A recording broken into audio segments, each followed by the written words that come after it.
I also think one of the biggest issues is a misdiagnosis of the problem we're facing in the war on terror.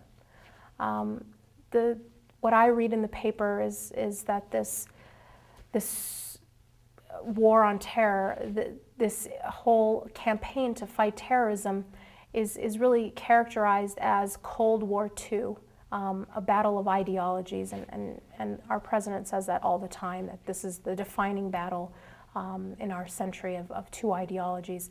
And I think framing it in those terms is very counterproductive, because what Muslims hear is it's between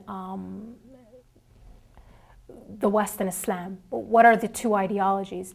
Because this might seem strange, terrorism is not seen as driven by an ideology. It is a tactic that, from Muslim viewing it, they don't see it as driven by a specific and very unique ideology. It's just these people are essentially criminals committing a criminal act, and it's a tactic. So to then frame the issue as a clash between ideologies, there's no ideology really left except Islam itself. And so then it becomes very obvious why a recent poll showed that 8 out of 10 in some of the most populous Muslim countries in the world say that they think the war on terror is a war on Islam. And I think it comes from this characterization of the war on terror as a Cold War II.